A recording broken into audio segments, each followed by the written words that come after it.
इंद्र की पदवी उसको प्राप्त होती है जो 100 मन घी के और 100 यज्ञ कर दे। एक बार के अनुष्ठान में 100 मन देसी घी गाय का भैंस का लगे। जब जहाँ 100 मन देसी घी लगेगा तो उसमें फिर अन्य कॉस्ट कितना होगा, और खर्चा रोटी टुके का, दाल फ्राई का अंडरस्टूड है, कुछ हवन में लग जाता। ऐसे ऐसे फिर उस प्रत्येक यज्ञ जितने 100 यज्ञ करनी पड़ेंगी उसको, और 100 यज्ञ की कुछ कंडीशन है, वो कंडीशन सफल होनी चाहिए। यदि वो कंडीशन फेल होगी तो भी वो यज्ञ खत्म और नए सिरे तो फिर शुरू। जब जाके इंद्र बनता है। दूसरा इंद्र बनता है तप करने से, तप से राज मदमानम, और जन्म तीसरे शुक्र स्वानम। तो और इंद्र को एक हिदायत होती है, साथ में एक इंस्ट्रक्शन होती है उसके लिए, जिससे वो बहुत सतर्क रहता है कि आपके शासनकाल में 72 चौकड़ी युग के दौरान यदि किसी ने पृथ्वी के ऊपर इंद्र की पदवी प्राप्त करने योग्य साधना तपस्या कर ली या यज्ञ कर लिया तो तुझे पद से हटा दिया जाएगा, उसको उस पद को दिया जाएगा।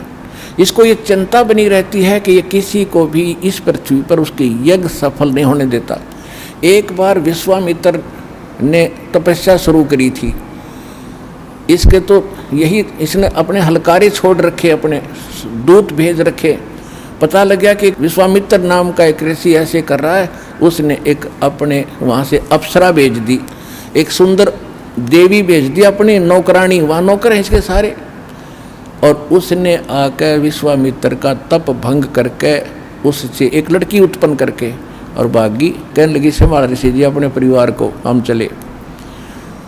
अब ये ऐसे करता है इसी दृष्टिकोण से। जब उसको ये पता चला कि मार्कंडे नाम के एक ऋषि बंगाल की खाड़ी में तपस्यारत है, तो इसने दो बात निस्वाती कि कोई तप करके या यज्ञ करके मेरा राज ना छीन ले।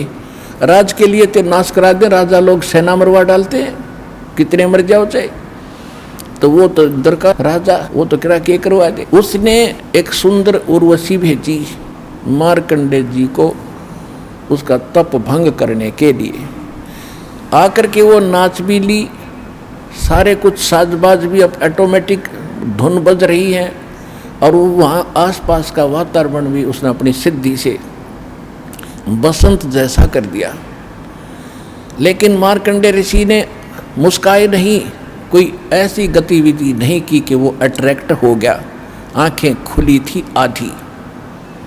अंत में वो निवस्त्र होगी वो उर्वशी, वो अप्सरा। तब मार्कंडे ऋषि ने कहा कि हे बेटी, हे बहन, हे माई, आप ये क्या कर रहे हो? आपको लज्जा नहीं आती? आप क्या काम आए हो, बताओ मुझे। तो कपड़े वस्त्र पहनकर उसने कहा कि हे ऋषि जी, इस बनखंड में जितने भी अन्य तपस्वी थे वो तो मुझे देखते ही डामाडोल हो गए, उनका तो बुरा हाल हो गया था। लेकिन तुम ना जाने आपकी समाधि कहाँ थी, आप जाने। तब मार्कंडे ऋषि ने कहा कि मेरी समाधि जहाँ थी, मैं जहाँ देख रहा था डांस, वहाँ पर तेरे जैसी तो उन नाचने वालों की 6-6, 7-7 नौकरानियाँ हैं, तुझे क्या चाहूँ मैं। अपने आत्माओं सारी पोल खुलेगी ऋषि और मैं ऋषियों के कितने ये साधक थे। अब जैसे जो घना ऊंचा अपने आप को साधक मानता है, वो क्या कहता था कि हम तो ब्रह्म साधना करते हैं, और ब्रह्म साधना करने वाले की जो दिव्य दृष्टि होती है, ओम से का जाप होता है, और हठ योग तो इन्होंने ये शामिल कर ही रखा, बाकी हठ योग इस भक्ति मार्ग में नहीं है। हठ योग करते हैं, ओम नाम का जाप करते हैं, ब्रह्म लोक में जाने की आशा रखते हैं। तो जब इन जैसे किसी भी लोक में कोई भी गतिविधि हो रही है तो आप अपनी इस बॉडी में देख सकते हैं। हमारे शरीर में कमल बने हुए हैं, कमल, मूल कमल, ये जो बीच की पिछली जो स्पाइन बैकबोन है, पिछली रीढ़ की हड्डी है, ये जहाँ एंड होती है नीचे जाके, इसकी अंदर की साइड में 2 उंगल ऊपर, इससे 2 उंगल ऊपर, वहाँ पर मूल कमल है, उसमें गणेश जी का चैनल है, और फिर उससे 2 उंगल ऊपर स्वाद चक्र है, ब्रह्मा जी का चैनल है, उसमें ब्रह्मा जी के लोक में जो गतिविधि हो रही है उसमें देख सकते हैं। फिर नाभि कमल के अंदर विष्णु और लक्ष्मी जी का जो लोक है उसका कमल है, उसके लोक में जो हो रहा है आप इसमें देख सकते हो। जब खुल जाता है, ये ऑन हो जाता है, जब इसका चैनल ऑन हो गया, यानी ये कमल खिल जाता है। हृदय कमल में ये शिव और पार्वती के लोक का सारी गतिविधि हृदय कमल में हम देख सकते हैं, जब हमारी ये दिव्य दृष्टि काम करने लग जाएगी। कंठ कमल में दुर्गा जी का कमल है, चैनल है, और त्रिकुटी में जाकर के एक अलग चैनल है, और फिर सहस्रार कमल है, यहाँ पर 1000 पतियों का कमल है। तो जिस भी साधक का जौन सा चैनल खुल जाता है, ऑन हो जाता है, उसमें चल रहे कार्यक्रम वो ऐसे खुली आंखों भी अपनी सुरती से देख लेता है। अब हम सोचते हैं ये साधना कर रहा है, और देख के मार्कंडे डांस ऊपर। अब देखो हम तो परमात्मा कहते हैं कि आप देखते हो साधु संत ऊपर से ऊंचे से स्थान पर बैठते हैं और बड़ी तपस्या करते हो, काफ़ी समय तक बैठे रहते हैं।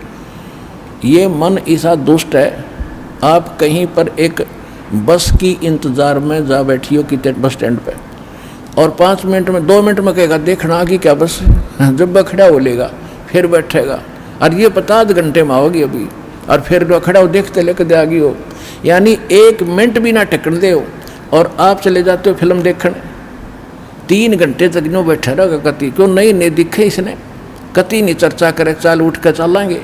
तो ऐसे ये मन वहाँ टिकता है जो आँख सामने वाली आँखों से और हटकर कोई और अच्छा दृश्य ये देख रहा होता है, तब ये ऋषि लोग बैठे रहा करते थे, न 1 मिनट भी ना टकड़ गए हो। इसके लिए सूक्ष्म वेद में कहा है, डंब करें डूंगर चढ़े अंतर झीनी झूल, और जग जाने बंदगी कराइयो बोवे सोल बबूल।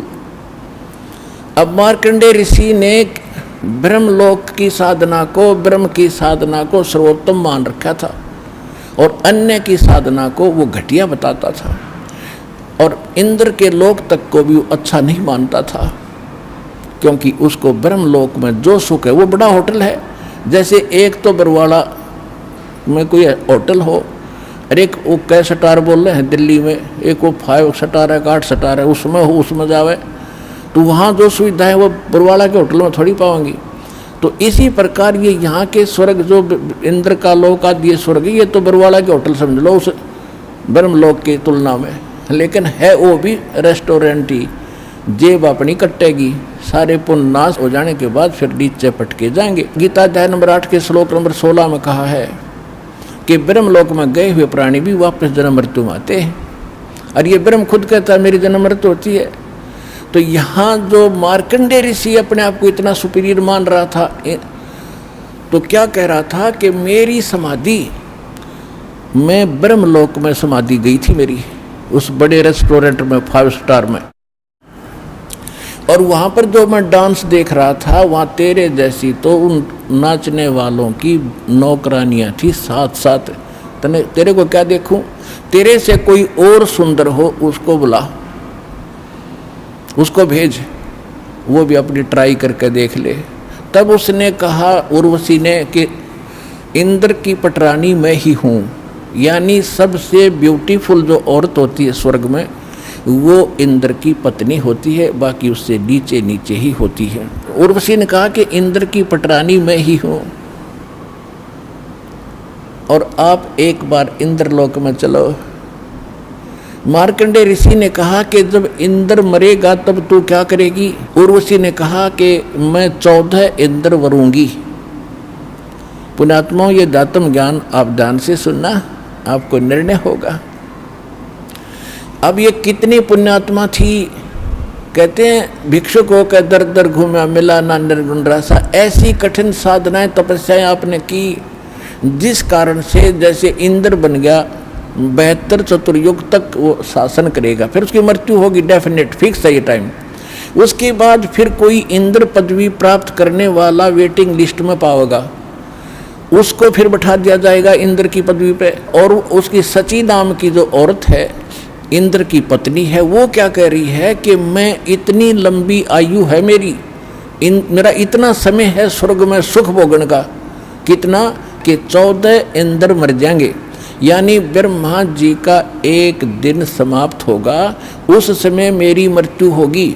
इंद्र मरते रहेंगे, दूसरा इंद्र गद्दी पर आ जाएगा, मैं उसकी पत्नी रहूंगी, यानी मैं 14 इंद्र पति बनाऊंगी और स्वर्ग का सुख और पुरुष सुख प्राप्त करूंगी। इतनी महानता मान रही थी अपनी वह।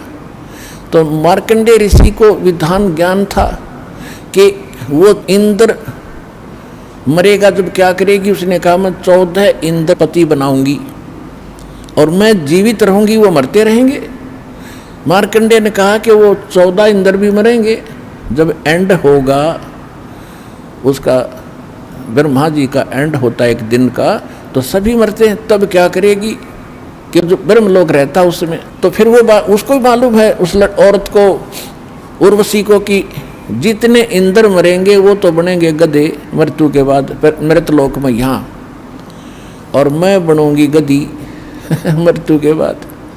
मार्कंडेय ऋषि कहता फिर मुझे इसे गंदे लोक में क्यों ले जा रही थी जिसके राजा गधे बने, रानी बने गधी, मुझे उस वहाँ ले जाने के लिए तू किस लिए आई। उर्वशी ने कहा कि मैं अपनी इज्जत रक्षा के लिए आई, नहीं तो मेरी हंसी करेंगे, मजाक करेंगे, मुझे दुहागन दे देंगे, तू हार कर आएगी, मेरी इज्जत का नाश हो जाएगा। मार्कंडेय कहने लगा रे भूतनी, तू आज भी गधी 14 खत्म करेगी और इज्जत की फिर भी ठेकेदार नहीं बन रही, तो जाए अपना काम कर यहाँ से। पुण्यात्माओं ऐसी अकल है हमारी। इतने में इंद्र आ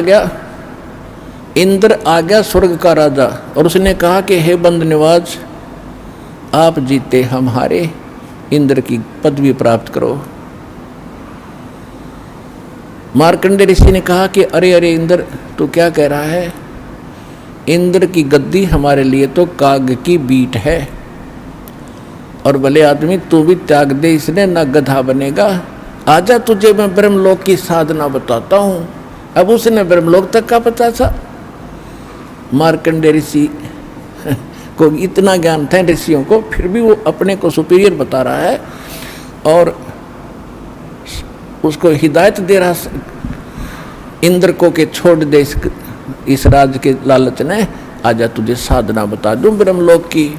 ब्रह्मलोक के अंदर काफी लंबा समय होता स्वर्ग का, जो ब्रह्मलोक जिसको प्राप्त हो जाता उसी को प्राप्त होगा। जो डट के ओम नाम का जाप करेगा, बहुत यज्ञ हवन करेगा, उसका लंबा समय होता है, क्योंकि उसके पुण्य गणे हो जाते हैं, पुण्य ज्यादा तो लंबे समय तक रहेगा। फिर वो खत्म होते ही, जेब कटते ही फिर आ लेगा, यहाँ पृथ्वी पर गधा बन के खड़ा होगा।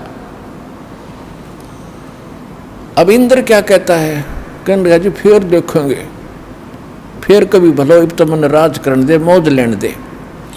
अपने आत्मा यही दशा आम जीव की है। आप किसी भी उच्च अधिकारी को जिसने सुख का सांस समय पर रोटी मिल रही हो, उसको बता कर देखो, चर्चा चलाओ, और फिर उसको कहो देखो जी ऐसे ऐसे होगा, अगले जीवन में पशु बनोगे, गधे बनोगे, हैं? तो वो कहा जी फिर देखेंगे।